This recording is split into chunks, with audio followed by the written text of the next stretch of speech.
자, 아무 일도 없었던 것처럼 2장 7절 이제 카메라와 항공사진에 대해서 계속 공부를 해보겠는데요. 카메라로 찍는 항공사진에는 크게 두 가지 종류의 항공사진이 존재합니다. 하나는 경사사진이 있고요. 또 하나는 수직사진이에요. 말 그대로 경사져서 사진을 찍으면 경사사진이고요.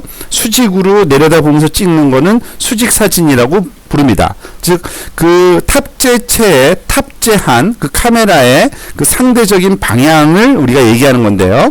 우선 경사 항공 사진을 한번 생각을 해봅시다. 오블리크 에리얼 포토그래피라고 부르는데요. 그러니까 경사졌다는 얘기죠. 기울어졌다는. 항공기의 측면을 향하도록 보통 카메라를 위치시키고요. 지금 오른쪽에 보면은 이 그림 단순화된 그림 1번, 2번, 3번에서 2번과 3번이 경사 방향으로 그러니까 약간 눕혀서 촬영을 한다는 얘기입니다. 물론 그 나름대로의 이유가 있겠죠. 경사 항공 사진을 찍는 이유 중에 하나는 이미지 딱 하나만으로도 굉장히 큰 영역을 커버할 수가 있습니다. 당연히 옆을 눕혀서 보다 보면 그 옆면을 전체를 다 촬영할 수 있는 장점은 있어요. 그래서 또한 그 옆으로 우리가 촬영하게 되면은 그 지형의 높고 낮음 그리고 그 높고 낮은 정도가 굉장히 부각돼서 나타나기 때문에 그러한 그 용도로 촬영을 할 때는 상당히 유용합니다. 그런데 이와 같은 경사 항공 사진 같은 경우에는 앞부분과 뒷부분, 보통 foreground하고 background라고 표현되는 그 거리에 따라서 축척이 당연히 달라질 수밖에 없죠. 멀면 축척이 낮고 가까우면 축척이 커지는, 스케일이 커지는 그런 것 때문에 실질적인 거리나 그리고 넓이 그리고 높이 측정에는 사용을 못합니다. 그냥 전체적인 그런 그 형상만 우리가 얻을 때 활용된다고 보시면 됩니다. 그에 반해서 수직 항공 사진이 있는데 vertical aerial photograph는 당연히 수직으로 내려다보면서 찍는 겁니다.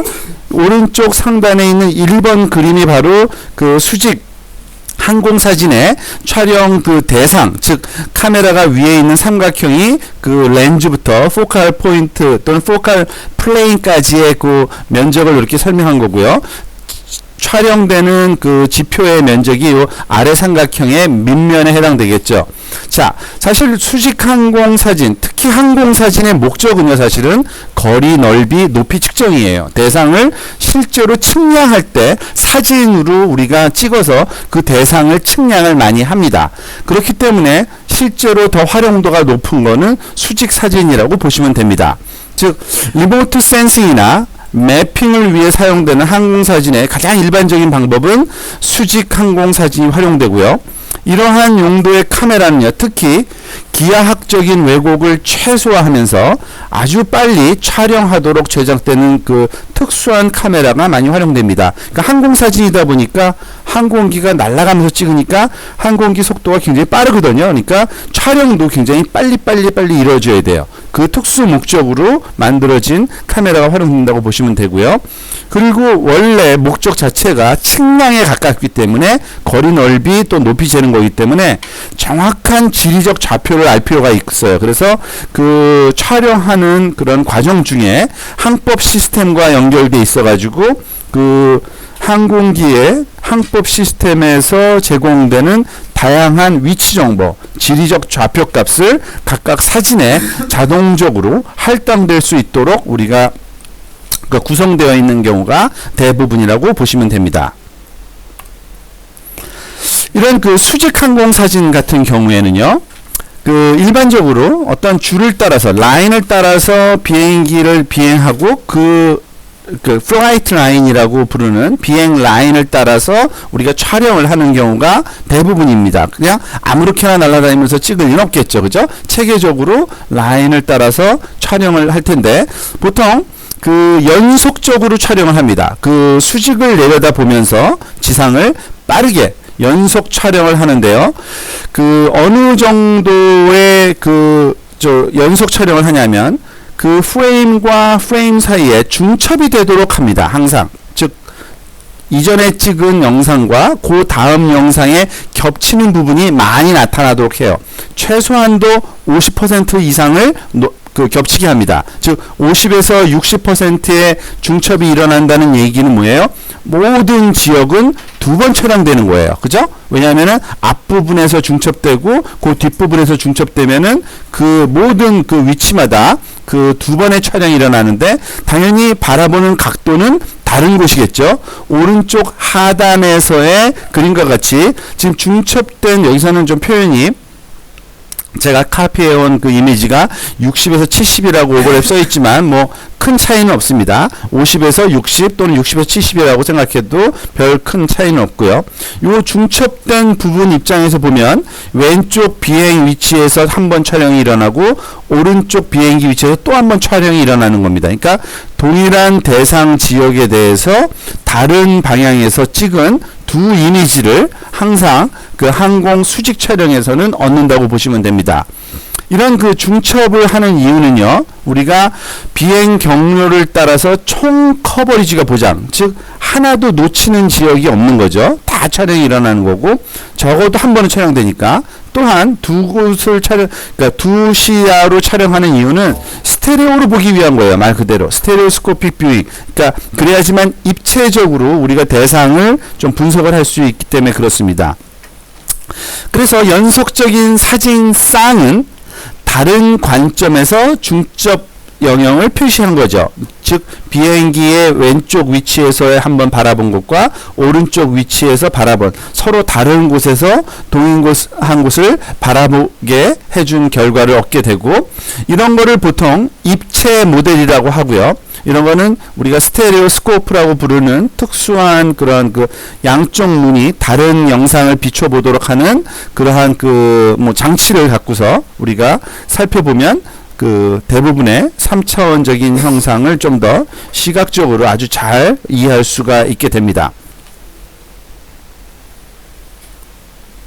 자, 이번에는 아마 여러분이 그 우리 리모트 센싱에서 다루는 그 이 개론임에도 불구하고 그 수학적인 그런 공식이 두 번째로 등장하는 건데 아마 제일 어려운 수학 공식일 거예요. 이 클래스에서는. 지난번에 배웠던 거는 그 C 이꼴 람다 뮤라는 거 기억나시죠? 두 숫자의 곱셈이 하나가 되는 것. 그게 가장 그 난이도가 쉬웠던 그 곱셈이고요. 그 이 정도로 어려운 곱셈을 여기서 배울 거예요. H는 D 곱하기 H 나누기 R. 곱셈 한 번, 나눗셈 한 번. 뭐 이 정도 모르면은 진짜 저희 더 이상 도와줄 방법이 없는데, 어쨌든 이게 가장 어려운 수학이에요. 리모트 센싱 분야에서 다룰. 그러니까 굉장히 쉽다는 얘기예요. 자, 봅시다. 무슨 얘기냐면은 항공 사진으로부터 우리가 대상의 높이를 우리가 추측할 수가 있어요. 항공 사진에서. 그 높이를 결정하는 방법이 있는데 가장 쉬운 방법은 사진 하나를 가지고서 우리가 높이를 측정할 수도 있고요.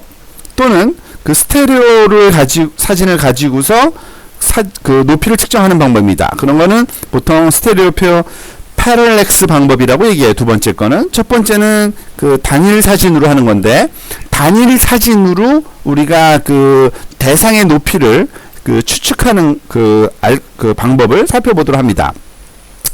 자, 일단은 사용은 간단하지만 맨 위와 맨 아래가 관찰되는 수직 대상에 일반적으로 적용이 가능합니다. 즉 여기 오른쪽 하단에 있는 이 그 흑백으로 표현된 전형적인 그 항공 사진인데요. 흑백 사진. 대상이 지금 보면은 대충 보면 도시에 그 빌딩으로 막 그 구성되어 있는 빌딩 숲으로 구성되어 있는 지역이라는 건 알겠죠. 그런데 빌딩마다 빌딩의 하단 부분도 우리가 좀 어딘지 알 수 있고요. 빌딩의 그 가장 위쪽이 어딘지도 알 수 있어요. 그렇게 두 부분이 다 식별이 가능한 대상의 경우에 우리가 높이를 우리가 측정할 수 있다는 얘기입니다. 여기 지금 이 그림에서 우리가 그 계산에 활용하고자 하는 대상을 보면요. 오른쪽 아래에 지금 여기 그 흰색 선이 중앙으로부터 쭉 거져 있는데, 오른쪽 아래에 어떤 건물의 옆면을 촬영된 거를 우리가 볼 수 있잖아요. 그리고 그 옆면을 가만히 보면 가장 꼭대기의 점과 그리고 가장 하단의 점이 어딘지도 우리가 알 수가 있어요. 그거를 실제로 이 거리를 재는 겁니다. 여기서부터 여기까지의 거리를 재는 거예요. 그리고 중앙점서부터의 거리도 재는 겁니다. 아까 앞부분에서 우리가 배웠던 그 모든 항공사진에는 항상 프린시플 포인트라는 그 지점을 찾을 수가 있다 그랬죠. 중앙점이에요. 즉 하부점. 그 점으로부터 거리를 재서 그리고 그 대상의 하단과 윗단의 거리를 재서 우리가 그거를 높이를 계산하는데 활용을 할 수가 있습니다. 보통 이 그 원리는 아주 간단한 원리를 써요.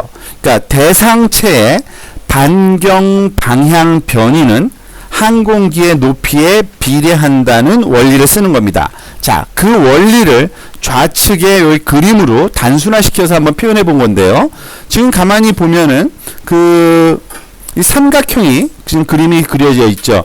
이 위쪽에 있는 조그만 네모가 말하자면은 그 항공기입니다. 항공기에서 촬영이 일어난 곳이에요. 이 부분은 지표고요. 그리고 지표에 이만한 높이의 건물이 하나가 뾰족하게 솟아 있는 겁니다. 그때 보면은 이 항공기에서 보면은 이 건물이 요 부분도 보이고요. 밑에도 보이고 위에도 당연히 보이겠죠. 그리고 그거는 이 항공기 사진에서는 이런 식으로 촬영이 일어나겠죠. 즉 밑부분이 먼저 나오고 윗부분은 요 멀리에 있는 지역으로 나오는 겁니다. 그래서 요 상황을 이 삼각형의 닮은 꼴 원리를 활용을 하면 아주 쉽게 이 높이를 계산할 수 있다는 겁니다. 여러분 아시다시피 이 큰 실선으로 된 삼각형과 그리고 요 조그만 요 조각 삼각형이 닮은 꼴이잖아요. 그죠? 여러분 닮은 꼴 할 때 아마 지금 정확하게 외우질 않았더라도 그 비율로 하는 거니까 그 차이를 우리가 쉽게 예측할 수가 있어요. 즉, 이 전체 큰 삼각형 높이 h는 여기서 h라고 표현된 거는 지표로부터 그 탑재체까지의 고도입니다. 비행기의 고도예요. 그러니까 이 대문자 h와 이 그 대상체의 비율은 이 삼각형 그 닮은 꼴 원리에 의해서 요 지점부터 여기까지 큰 삼각형의 밑변 비율 대 요 작은 삼각형의 밑변 D의 비율과 똑같다는 얘기입니다. 즉 대문자 H 대 소문자 H는 R 대 이 길이 대 여기 그 D 와 똑같다는 얘기고요. 우리가 알다시피 그 레이시오 비율은 분수예요. 사실은 분수. 그래서 소문자 H분의 대문자 H는 소문자 D분의 소문자 R과 똑같다는 요 수식을 그대로 우리가 해석을 할 수 있고요. 거기서 H라는 것이 작은 h가 요 대상체의 높이죠. 높이. 그 부분을 우리가 궁금해하는 거니까 그 부분을 오른쪽으로 이항시키고 오른쪽에 있는 이 비율은 왼쪽으로 뒤집어서 곱해주면 바로 이게 R분의 D 곱하기 대문자 H가 돼서 즉 대상체의 높이 H는 사진에서 나타난 반경 방향의 변이 D 그게 반경 방향의 변이에요. 즉 반경 방향 쪽으로 요 하단부터 상단까지의 거리죠. 그 D 곱하기 그리고 H는 뭐예요? H는 고도 즉 비행기의 고도 곱하기 그리고 나누기 R은 그 프린시플 포인트로부터 요 상단 위치까지의 이 거리 길이입니다. 그래서 R분의 D 곱하기 대문자 H가 바로 고도 그러니까 그 대상의 높이가 됩니다. 그러면 거의 모든 그 지금 이 빌딩들을 사실은 다 높이 계산이 가능한 거예요. 즉 옆면이 온전하게 촬영이 일어난 곳들은 높이 계산이 다 가능하다는 얘기입니다. 그런 식으로 계산하는 게 바로 소위 그 항공 사진을 활용한 그 대상체의 높이 계산 방법이라고 보시면 됩니다.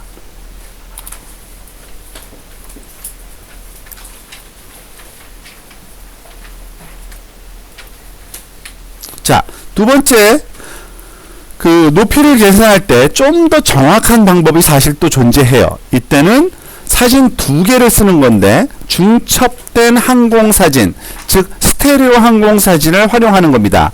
즉 당연히 비행 경로가 같을 때 아까 그 수직 촬영은 보통 50에서 50%에서 60%, 즉 그 반 이상이 중첩되게 촬영이 일어난다고 얘기를 했죠.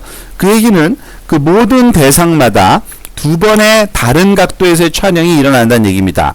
그래서 지상에서의 그 대상체의 고도 높이를 측정할 때 이 중첩된 항공사진을 활용하면 조금 더 그 정확한 값을 우리가 구할 수가 있는데요. 이때 당연히 항공기의 그 고도 필요하고요. 즉 그 altitude, 그리고 평균 포토 베이스의 길이를 또 필요합니다. 평균 포토 베이스의 길이라는 건 뭐냐면 지금 여기 오른쪽 아래에 그림 두 개가 사진이 나와 있는데 지금 보면은 왼쪽의 사진에도 나무가 있고요. 오른쪽 사진에도 나무가 있죠. 그러니까 동일한 대상이 있는 거예요. 그런데 하나는 왼쪽에서 촬영한 거고 하나는 지나치면서 촬영했으니까 요 다른 쪽으로 기울어져서 보이는 건데 그 각각의 그 사진마다 그 프린시플 포인트가 당연히 존재하겠죠. 프린시플 포인트가 즉 기하학 주점이 존재하는데 그 주점 사이의 거리가 평균 포토 베이스의 길이라고 부르는 그 값입니다. 이런 평균 포토 베이스의 길이는 아주 쉽게 사실은 구할 수가 있어요. 어떻게 구하냐면 즉 그 왼쪽 첫 번째 사진에서의 주점과 그 주점에서 나타난 그 사진에 나타난 두 번째 영상의 주점 위치까지의 거리를 잴 수 있고요.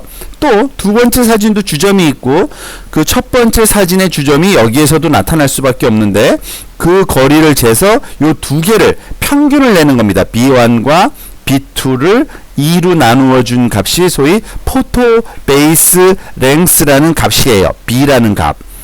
그 값과 우리가 또 다른 그 반경 방향의 변이값을 또 다시 그 계산을 해야 되는데 반경 그 방향 변이라고 하는 거는 우리가 앞에서 우리가 봤듯이 주점으로부터 이 대상의 밑단과 끝단까지의 그 소위 거리인데 이쪽 방향으로 그것을 그 소위 이 두 개의 영상을 가지고 할 때는 아주 쉽게 계산을 합니다. 즉 그 두 지점 밑단과 밑단까지의 거리 그리고 윗단과 윗단까지의 거리를 그 차이를 우리가 구하면 소위 이거를 differential parallax라고 불러서 그 단순한 그 그러니까 시차를 구하는 겁니다. 요 두 개의 방향에서의 차이를 구하는 겁니다. 그거는 여기선 dp라고 표현을 했는데요.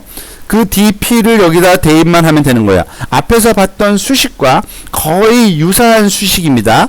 즉 대상의 높이 h는 고도 곱하기 이 그 반경 방향의 변이의 차 나누기 그 평균 포토 베이스 아까 구한 b라는 값 더하기 그 소위 그 반경 방향의 변이차 다시 한번 이렇게 해주면 요 값을 쓰면 아까 그 수식 다시 한번 볼까요? h에다가 r분의 d를 곱한 것과 마찬가지로 여기서는 h에다가 r분의 d 대신에 b 더하기 dp분의 dp라는 값을 곱해 준 것만 차이가 있다고 보시면 됩니다. 사실 곱셈과 덧셈과 나눗셈 딱 한 번씩 쓴 우리가 생각할 수 있는 가장 간단한 수식이에요. 그렇지만 이 수식만으로도 우리가 굉장히 정확한 대상의 높이를 구할 수 있다라는 것을 우리를 알게 해줍니다.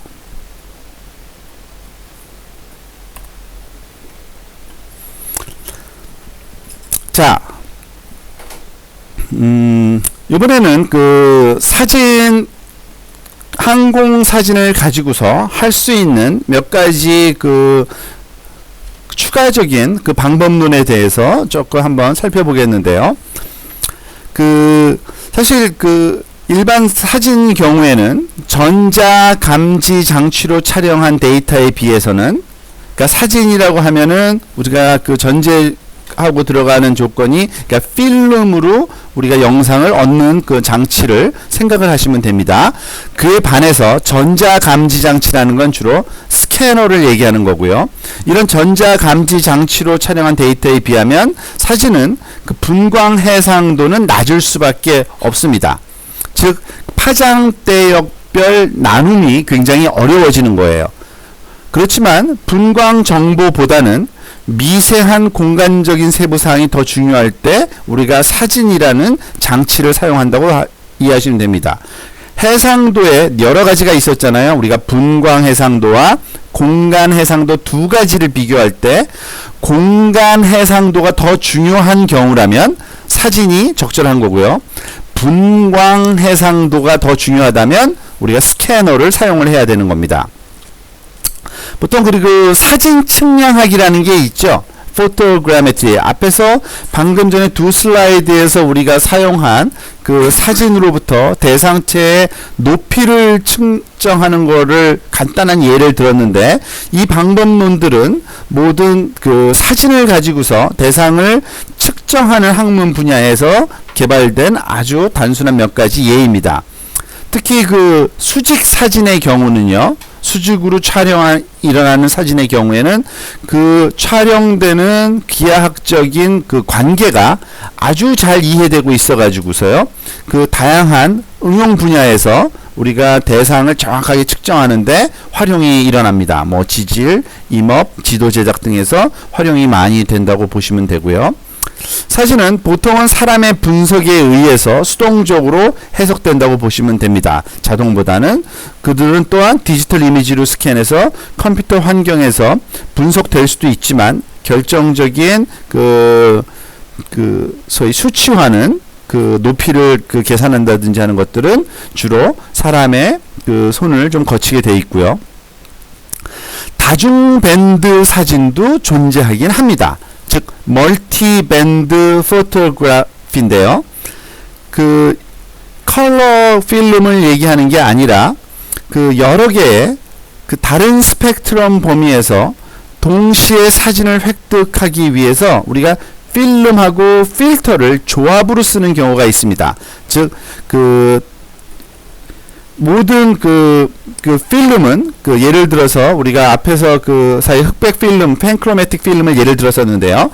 그 필름 앞에 어떤 필터를 끼느냐에 따라서 우리가 파장대역을 조절할 수가 있습니다. 그런데 그러한 다중 밴드를 얻기 위해서는 사실 하나의 렌즈에 여러 개의 다양한 그 파장대를 따로따로 분리해내는 건 어렵기 때문에 다중 렌즈 시스템을 활용한다고 보시면 됩니다. 즉 카메라를 여러 대로 쓴다고 보시면 되는 거예요. 한 대가 아니라 한 3개의 밴드로 하려면 3개의 카메라를 한 곳에 묶어서 사용한다고 보시면 그 상상을 쉽게 할 수 있는데, 장점은요, 당연히 서로 다른 파장 범위에 대한 그 정보를 얻으니까 그것으로 다양한 대상을 우리가 분리하거나 또는 식별할 수 있는 정보를 얻게 됩니다.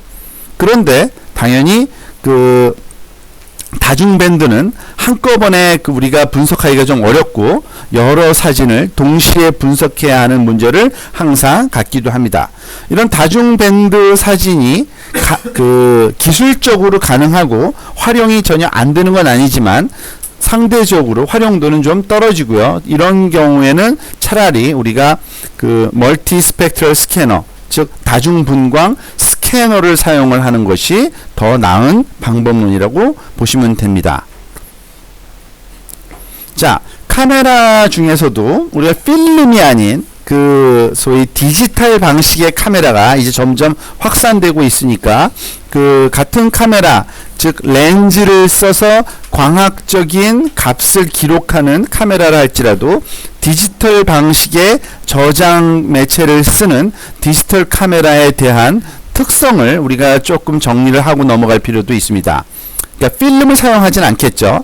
그 대신 전자적으로 그 밝기값, 일렉트로매그네틱 복사 에너지를 기록하는데요.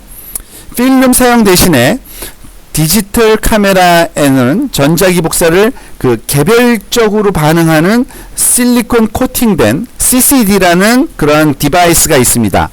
그 차지 커플드 디바이스라고 부르는, 이게 사실은 필름을 그 대체하는 그러한 그 장비인데요. 격자 무늬의 배열을 사용한다고 보시면 됩니다. 즉 아주 촘촘한 그리드로 되어 있어서 그 하나하나의 그리드가 픽셀처럼 작용을 한다고 보시면 됩니다. 그리고 CCD 같은 경우에는요, 거기 표면에 어떤 그 빛, 일렉트로매그네틱 에너지가 도달하면 그 빛의 밝기에 따라서 그것에 비례해서 전자 전하가 발생이 됩니다. 그러니까 밝으면 많이 발생되고, 전하가요, 그 그리드 안에서 만약에 밝지 않으면 조금 발생되겠죠. 그 발생된 전하의 크기를 디지털로 우리가 기록하는 것이 바로 이 디지털 카메라의 작동 방식이라고 보면 되는데요. 디지털 카메라에 당연히 장점이 있죠. 즉 턴어라운드가 굉장히 빠릅니다. 데이터 취득과 회수가, 우리가 필름 같은 경우에는 굉장히 번거로운 작업이 항상 따릅니다. 우리가 그 현상에서 인화하는 어떤 화학적인 작용, 그리고 또 물리적인 그 프로세싱을 거쳐야 되는데, 디지털 같은 경우에는 디지털로 찍히기 때문에 그 당연히 다운로드나 또는 전송이 너무나도 용이하죠. 그렇지만 그리고 또한 디지털 카메라 같은 경우에는 그 분광 해상도를 제어하는 것이 그 카메라 그 소위 필름 사진보다는 용이합니다. 필름에서는 그 서로 다른 파장대를 측정하기 위해서 필터라는 렌즈 앞에 필터를 사용을 해야 되는데, 이 디지털 카메라 같은 경우에는 그 안에다가 직접 우리가 그 서로 다른 파장대에 반응하는 다른 그 소위 CCD를 여러 개를 사용해서 우리가 분광 해상도를 높일 수도 있어요. 자, 어쨌든 이런 그 디지털 방식의 카메라도 점차 많이 활용되고 있는 게 추세인데요. 이런 디지털 이미징에는 보통 공간 해상도 같은 경우에는 한 30cm 정도, 그러니까 0.3m 정도의 공간 해상도, 우리가 그 우주에서 촬영을 했을 때를 그 보통 상상을 하면 되는데, 그 정도 수집할 수 있고요. 비행기나, 그리고 그 분광 해상도는 어디까지 얻어지냐면 한 0.012 마이크로미터부터 0.3 마이크로미터까지의 분광 해상도를 얻을 수 있는 그러한 그 소위 시스템이 지금 그 활용된다고 보시면 됩니다. 그러니까 굉장히 작은 분광 해상도도 디지털 카메라의 경우에는 얻을 수 있는 거고요. 그 픽셀 배열의 크기는 시스템마다 당연히 다르겠죠. 그렇지만 보통 522x 522부터 2048x 2048 정도까지가 그 리모트 센싱에서 활용되는 디지털 카메라의 그 대표적인 스펙 레인지라고 보시면 됩니다. 아까 설명이 조금 부족했는데 사실 오른쪽 아래에 그 CCD의 전형적인 그 모양을 보여주고 있습니다. 여기 보이는 칩 같이 생긴 요 네모난 그 소위 브라운 색깔의 요 네모난 영역이 소위 필름을 대신하고 있는 각각의 그리드가 서로 다른 그 밝기 값에 대한 그 전하를 발생시키는 장치가 그 여기 보여지고 있습니다. 그리고 그 값이 그 기록되기 위한 이런 그 지금 이 뒤에 있는 그 전자적인 장비의 그 형태를 우리가 예측할 수 있겠죠. 모든 픽셀마다 다른 값으로 측정돼서 메모리에 저장할 수 있도록 다양한 그런 라인이 지금 그려 있는 것이 우리가 그림으로 확인할 수 있겠습니다. 자, Did you know 섹션을 통해서 우리가 배운 그 카메라 시스템, 그리고 그 항공 촬영에 관한 어떤 특이한 사항 한두 가지를 우리 한번 살펴보려고 하는데요. 특히 그 미국 스페이스 셔틀 같은 경우에는 굉장히 특수한 카메라가 장착돼서 올라가서 여러 번 촬영이 이루어졌어요. 그게 소위 그 LFC라고 부르는 카메라인데요. 그 라지 포맷 그 카메라의 약자입니다. LFC라는 것이. 이 라지 포맷이라는 것은 뭐가 라지라는 얘기냐면 사실은 초점거리가 굉장히 길다는 얘기예요.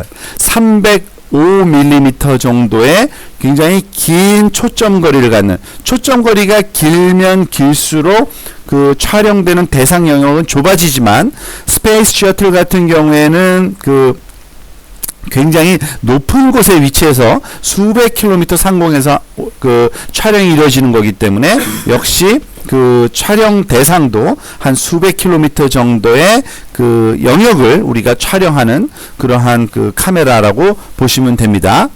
그리고 이런 그 수동 센서 사진은 지구 표면이 태양에 의해 조명될 때만 당연히 수행돼야겠죠. 그리고 구름 덮임과 대기에 따른 감쇄적인 영향도 받을 수 있습니다.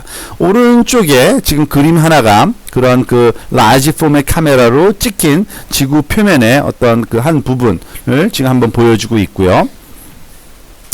그리고 그 스페이스 셔틀 얘기가 나온 김에 또 하나 여기 그 언급하고 넘어가는 거는 스페이스 셔틀 같은 경우에는 그 레이더라는 장비가 또 같이 탑재돼서 올라가서 촬영이 계속됐고 그 자료는 퍼블릭으로 공개되고 있는 자료 중에 하나입니다. 즉 능동적 마이크로바 센서가 그 탑재되어서 올라갔는데요.